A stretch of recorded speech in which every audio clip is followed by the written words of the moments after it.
This class is part of the series on the minor prophets taught in the winter-spring semester of Michigan Bible School in the facilities of Church of Christ West in Plymouth, Michigan, during January to April 2015. We covered the first 8 chapters of Zechariah last week, so I want to get into chapter 9 and finish the book. Zechariah, chapter number 9. Let's do just a little bit of reminder of where our introduction was and what we're dealing with in Zechariah. We have here the 11th of the 12 minor prophets. He prophesied at the same time that Haggai did. At least he started within a couple of months of Haggai's prophecies. During the rebuilding of the temple in Jerusalem after the return from Babylonian captivity. While Zerubbabel was leading the people in building the temple, after the first group of returnees that came back, they started building and then they laid off for a while because of opposition in the neighborhood. And God sent 2 prophets to prod them to get back to work. He began to prophesy, it says, 2 months after Haggai began. And he went on longer than, at least as far as we have the written record, the dates that Haggai gives us stop after just a couple of months, but Haggai went on to preach apparently for at least a couple of years. Much of his prophecy is not dated. The last date that we have from him is in chapter 7, I think, isn't it? Let's see. Yeah, chapter 7 and verse number 1 is the last date that we have from Haggai. And it looks like the first 8 chapters of what he prophesied were during the rebuilding of the temple. And some people say that he prophesied all of the book during the rebuilding. I think that from chapters 9 through 14 was after the rebuilding, so he could point to the temple and use it as an illustration. We might be able to see some of that as we look through tonight. I put some dates on the screen. The return of Zerubbabel, when Zechariah began to prophesy. His last date was 2 years later, so we know that he prophesied at least 2 years, and I think probably for some time after that. As a matter of fact, it's sometimes suggested maybe he prophesied for as many as 40 years. I don't know that we could find any evidence for that, at least in the scriptures, but certainly we know that he prophesied for at least 2 years. And then Ezra led the second group of returnees, and then Nehemiah the third group of returnees.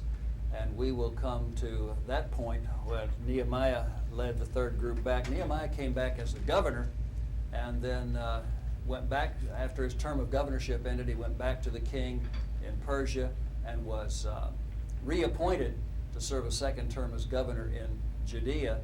And it was during that second governorship of Nehemiah that Malachi would have prophesied. And so you can see the great time difference between Zechariah and Malachi. We will come to that when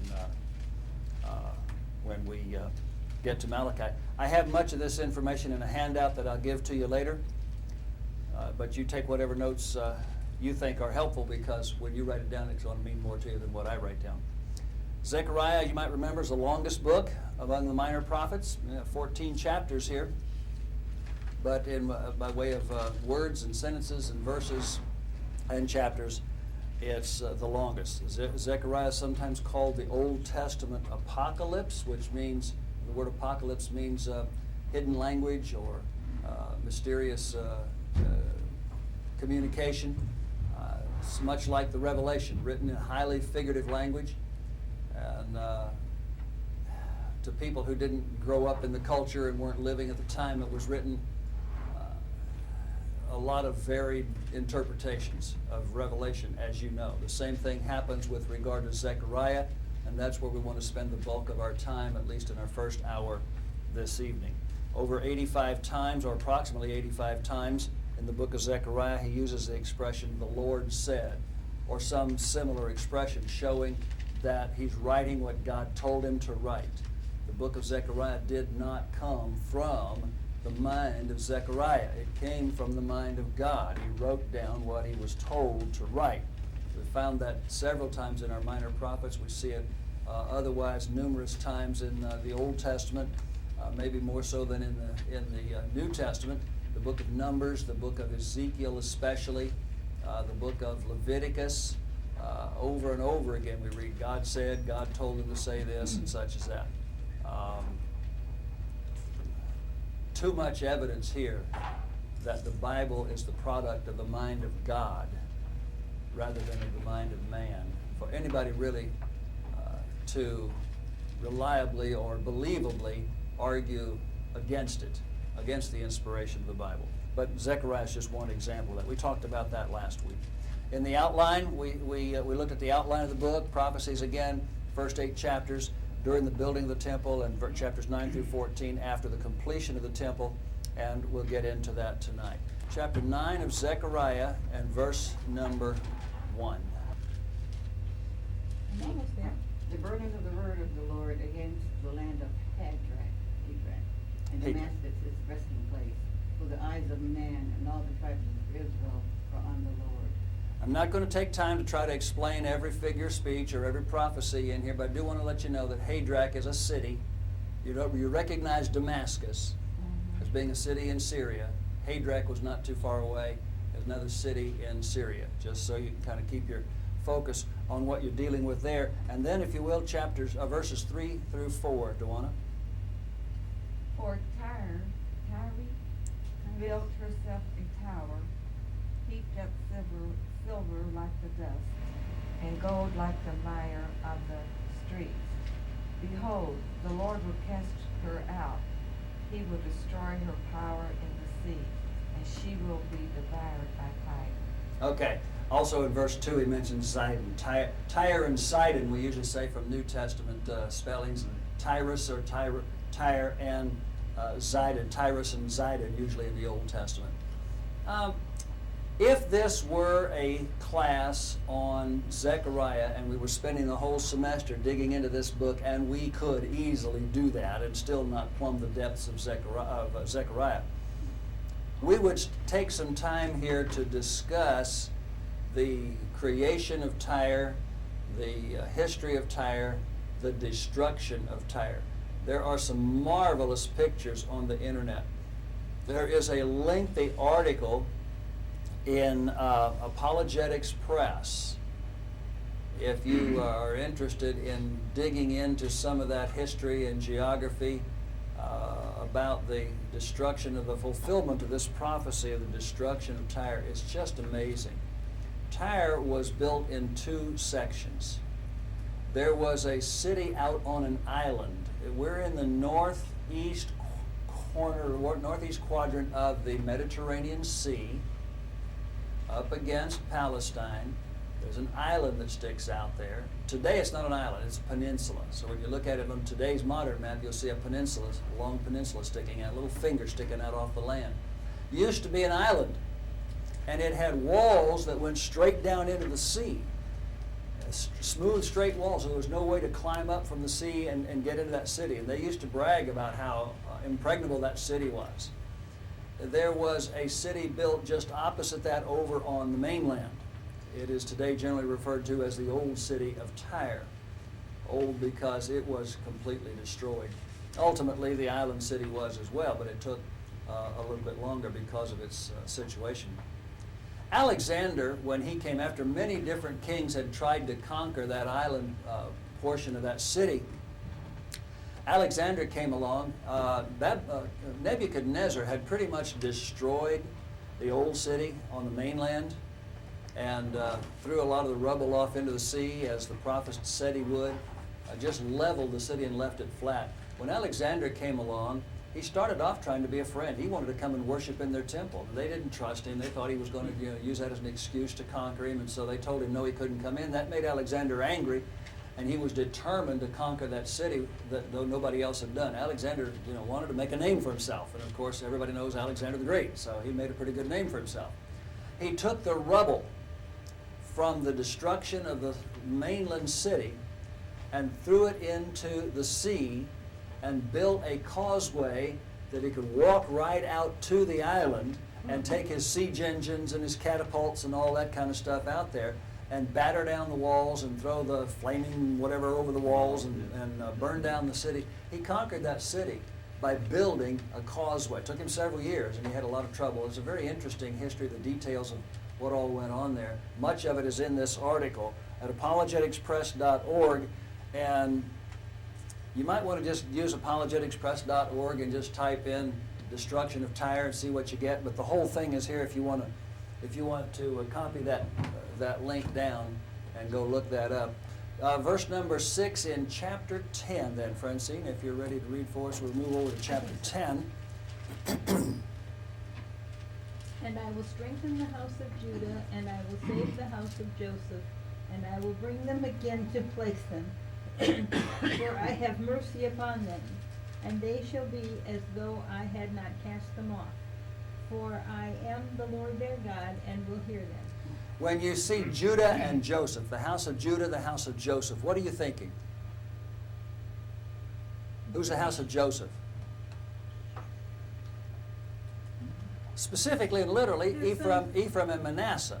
But it's generally used, sometimes the name Ephraim is used as a synonym for the whole northern kingdom of Israel. When you see it used like this, Judah and Joseph, Judah and Ephraim, he's talking Judah and Israel, both kingdoms, north kingdom, south kingdom, okay? So the whole of the nation of Israel before it was divided. And what does he say here? They're going to be like I had never cast them off. I'm going to bring them again and have mercy on them. I'm going to bring them again to place them. You know, we talk about the 10 lost tribes of the northern kingdom of Israel. They're not lost. They're lost, and most people, we've said that phrase so long that we think, well, they just disappeared. They didn't disappear. All through the prophets, we see they're going to be reunited to God. Well, how is that? And why do we call them lost? Because history, the biblical history, does not follow them. After their captivity in Assyria, they're cut off. God's not following them. That's not unusual. If you go back to Cain and Abel, go back to Adam and Eve. Cain and Abel. Cain killed Abel. God sent Cain out. Adam and Eve had other children, okay? You follow, the first thing that happens is in chapter, 5 of Genesis, we've got the genealogy of Cain, and what happened after him, he's done. We'll tell you what happened to Cain, and we're done with Cain. We're not following Cain, we're following Seth, thank you. We're following Seth, and what happened after him. So now we're following Seth, then we come to Abraham. Now God selects Abraham. Now you don't hear about all those other people, those other descendants of Adam and Seth. Now we're just focused on Abraham. And then you got Isaac, and then you got Jacob and Esau. So then we've got the genealogy of Esau's dismissal, and he's done with history. So now we're just focusing, narrowing down. We got all this history, you know. We got Adam and Eve, and it broadens out. We focus down to one. It broadens out. We focus down to one. God is following a direct line of genealogy from Adam all the way to Christ.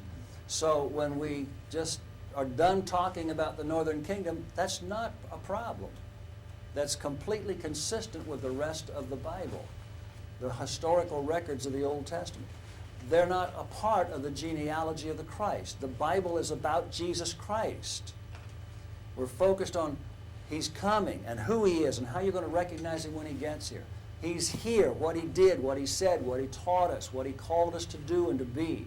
He was here, and here's what you have to do about it. He's coming again, and here's how you have to prepare. That's the Bible in a nutshell. So when we talk about the 10 lost tribes of Israel, it's just that they're lost from the biblical history. They're not discussed any further. They are, however, prophesied. And the prophecy here is they're going to be reunited.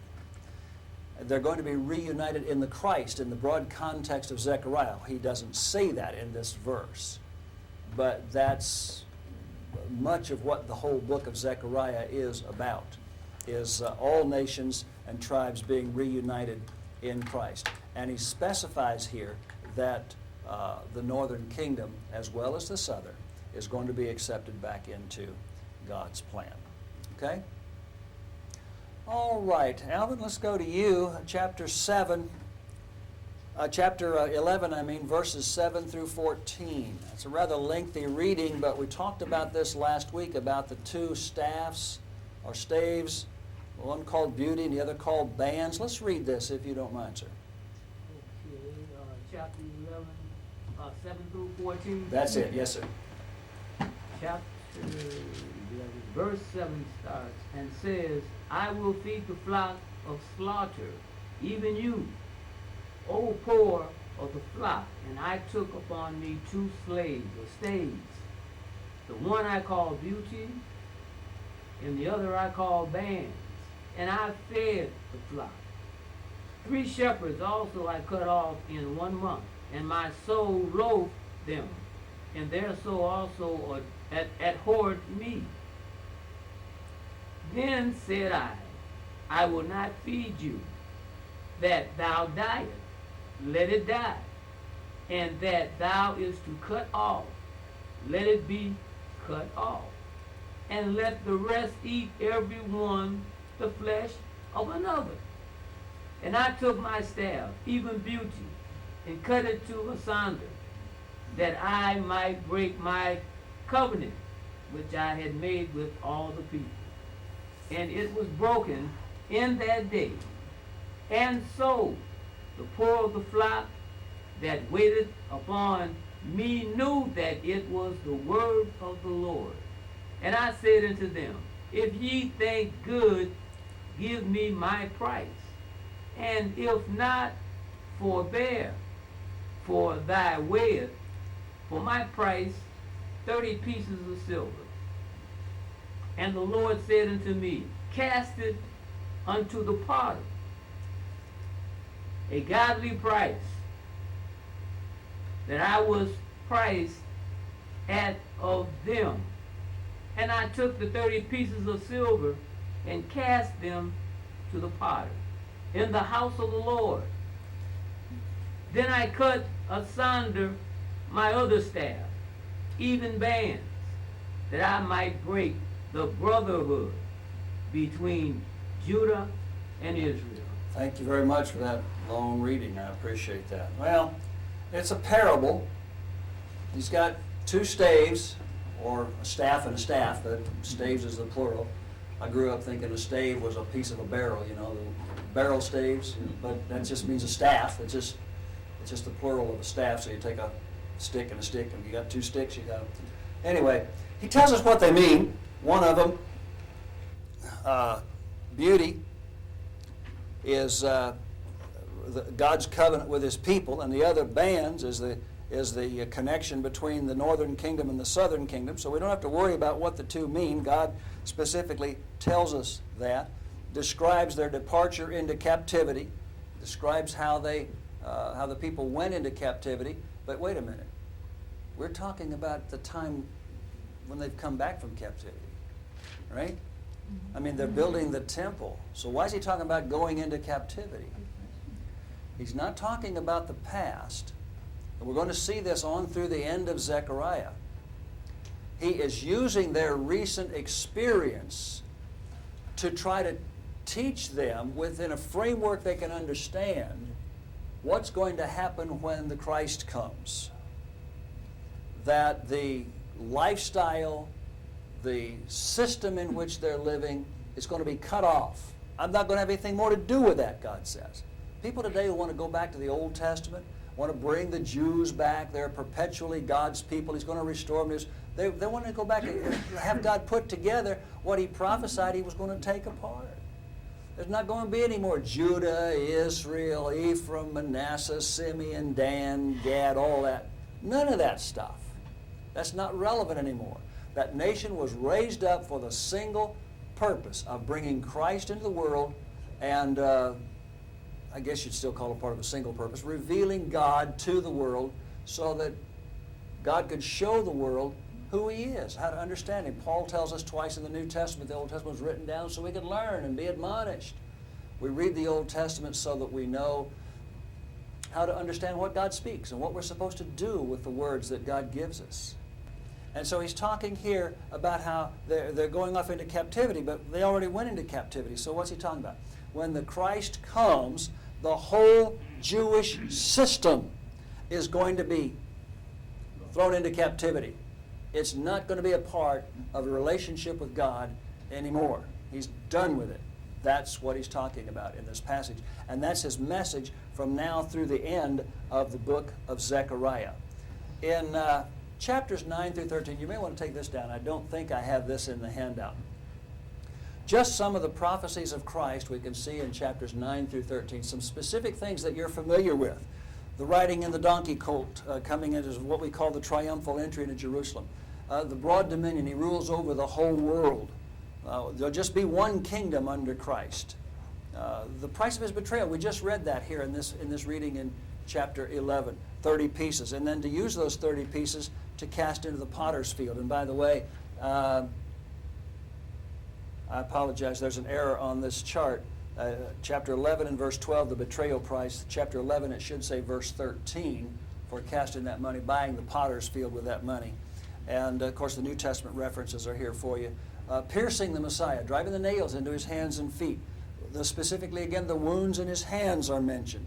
And the fact that when he was crucified, all his disciples forsook him and fled. All of that is specifically prophesied in this section of the prophecy of Zechariah. Some specific details. There are numerous specific details of Christ, of course, throughout the Old Testament. But here in Zechariah, we have these familiar, specific references. I'll give you just a minute to catch up with that, because I think that will be helpful to you when you're talking about the New Testament. You want to go back and show where it's prophesied in the Old Testament.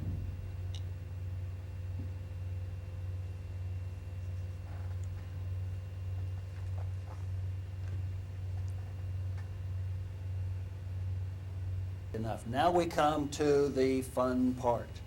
Chapter 14 in the book of Zechariah. Are you familiar with the theory of premillennialism? You've heard about the rapture and the 1,000-year reign of Christ on earth and all the crazy things that go along with that. There was a time in my life that I heard a lot of that, and I thought, well, that's the truth. That's what people are preaching. You heard it on the radio, it had to be right. I don't think I ever heard it in the church where I was a member, but I used to hear it a lot on the radio preaching that I would listen to. And that's what I believed was the truth until I read the Bible for myself. And I thought, where are they getting this stuff? It's not in the Bible. One of the sections of Scripture that is most often referenced as supposed support for the 1,000-year reign, the rapture, the tribulation, and all of that is Zechariah chapter 14. I'm here to tell you that Zechariah chapter 14 does not teach any shred of any element of premillennialism. It isn't there. Looking at this 14th chapter, I think this is important for two reasons. Number one, the chapter itself is very difficult to understand without a great deal of study, broad and deep. You've got to go in both directions of the Bible from here, and you've got to go deep into the thinking of Zechariah and the whole context of his entire prophecy here, and then all of the other prophecies that are in the Old Testament with regard to Christ. Let me just go down through, and I'm not going to insult your intelligence or waste my voice by reading this handout to you, but I want to highlight a couple of points. In the first paragraph, I don't have in my version the quotation from First Thessalonians 4:17. Where did we come to in the reading? Sharon, would you read that for us, please, either out of your Bible or off the handout? First Thessalonians 4:17 is in the middle of that first paragraph. Right here. Right here. 4:17. Right here. Then we which are alive and remain shall be caught up together with them in the clouds to meet the Lord in the air, and so shall we ever be with the Lord. Do you understand that? Is that really difficult to understand? No. He's going to be up there. We're going to be caught up with him. So where is he going to stand here on earth? And thus, so, like that, up there, shall we, how long? Ever be with him. Jesus is never going to set foot on this planet again, folks.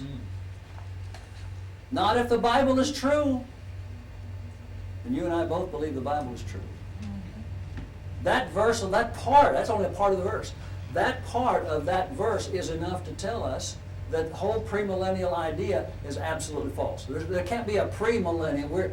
The idea of premillennialism is we are living in the time pre or before the millennium being the 1,000-year reign of Christ on earth. Well, that ain't going to happen. So we ain't living in the time before it, okay? That's just about as simple as, well, the nose on your face, you know? It's, the whole doctrine is shot down, okay? Thank you for studying with this Confirming the Churches program, produced by Skyway Publishing. Confirming the Churches exists to encourage and assist churches to adhere to the original teachings of the apostles of Jesus Christ regarding the organization, doctrine, worship, and work of all churches everywhere.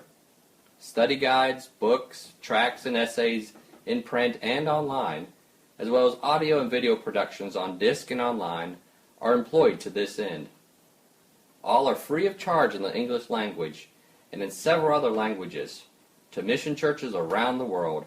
To request the lessons of your choice or an in-person seminar with our evangelists and teachers, please see our listing and information at www.skywaypub.org or call toll-free in the U.S. and Canada to 844-650-3223. May God bless you today.